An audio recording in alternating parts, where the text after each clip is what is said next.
दोस्तों, क्या आपने कभी सोचा है कि आबे ज़मज़म या ज़मज़म वाटर इतना ख़ास क्यों है?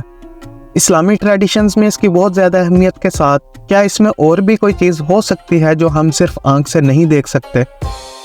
आज हम एक ऐसी दिलचस्प दरियाफ्त को गहराई से जानने की कोशिश करेंगे जिस पर आजकल पूरी दुनिया में चर्चे हो रहे हैं। तो आइए टाइम वेस्ट किए बगैर सीधे अपने टॉपिक पर चलते हैं। एक जापानी साइंटिस्ट ने हाल ही में आबे ज़मज़म में कुछ मिस्टीरियस क्रिस्टल्स की खोज करके सुर्खियों में जगह बनाई है। ये दरियाफ्त सिर्फ दिलचस्प नहीं है, बल्कि ये इस मुकद्दस पानी की खुसूसियात और अहमियत के बारे में बहुत से सवालात को उजागर करती है। ये क्रिस्टल क्यों बन रहे हैं और साइंस और मज़हब के लिए इनका क्या मतलब हो सकता है?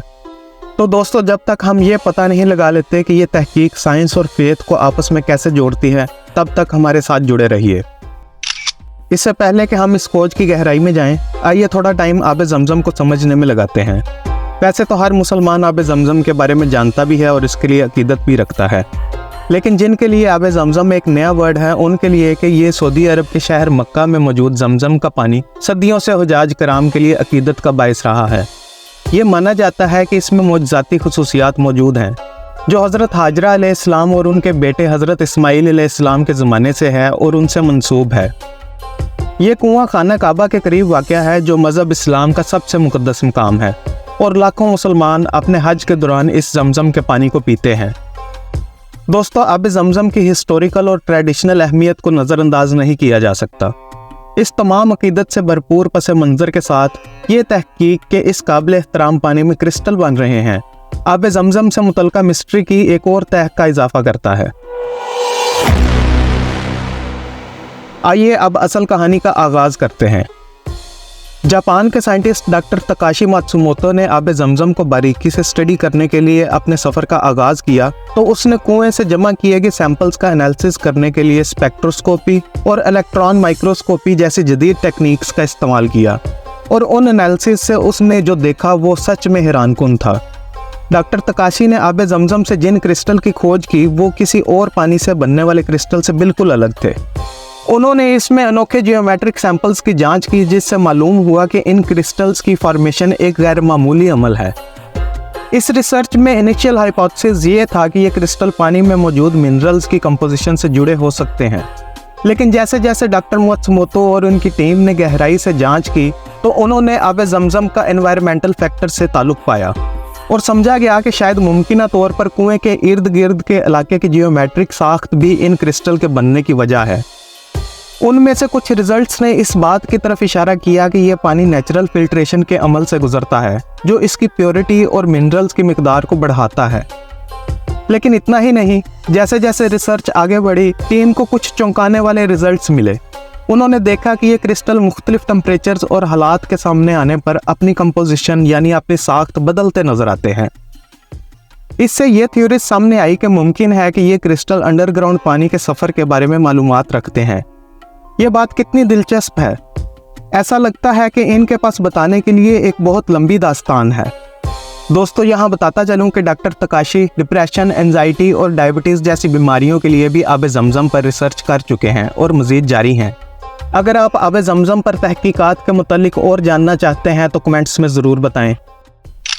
हालांकि डॉक्टर मात्सुमोतो और उनकी टीम के लिए सब कुछ आसान ना था। इन्हें साइंटिफिक कम्युनिटी के कुछ मेंबर्स की तरफ से अहम शकूक व शुबहात का सामना करना पड़ा जिन्होंने इन रिजल्ट्स की वैलिडिटी पर सवाल उठाया। बहरहाल आबे ज़मज़म की तरह सकाफती और मजहबी तौर पर अहम चीज़ को स्टडी करना बहुत सी बमें चढ़ा देता है। कुछ लोगों ने आर्ग्यू भी किया कि क्रिस्टल का बनना सिर्फ नेचुरल अमल का रिजल्ट हो सकता है, इस बात को तर्क करते हुए कि इनकी कोई ख़ास अहमियत है। इसके अलावा इनकी रिसर्च के दौरान बहुत से लॉजिस्टिक चैलेंजेस पैदा हुए। टीम को एक मुकद्दस मुकाम पर स्टडी करने की पेचीदगियों को नेविगेट करना था जहां हर साल लाखों की तादाद में ज़ायरीन आते हैं। इसका मतलब ये था कि कुएं तक पहुंच अक्सर लिमिटेड थी और इनके सैंपल्स को महफूज बनाए रखना एक मुस्तकिल परेशानी थी। रुकावटों के बावजूद डॉक्टर मात्सुमोतो अपनी रिसर्च पर कायम रहे। मुकामी उलमा और सकाफती माहिरीन के साथ ताउन करते हुए वो साइंसी और मजहबी बरादरियों के बीच गैप को पूरा करने में कामयाब रहे। आज इन क्रिस्टल्स और इनके बनने की वजूहात की मज़ीद रिसर्च के लिए मुसलसल कोशिशें की जा रही हैं। साइंटिस्ट इस बात पर गौर कर रहे हैं कि ये रिजल्ट्स पानी को साफ़ करने के बारे में हमारी समझ को किस तरह बढ़ा सकते हैं। और यहाँ तक कि वो मजहब और साइंस के इर्द गिर्द होने वाली वसी तर बहस में कैसे हिस्सा डाल सकते हैं। इसके अलावा इस खोज के बारे में एक्साइटमेंट ने ग्लोबल लेवल पर आब जमजम की रिसर्च में दिलचस्पी को जन्म दिया है। कॉन्फ्रेंसेस और डिस्कशंस जारी हैं जहां साइंटिस्ट और माहिरीन इलाहियात एक जगह इकट्ठे होते हैं ताकि अपनी अपनी फील्ड में एक दूसरे को तलाश कर सकें।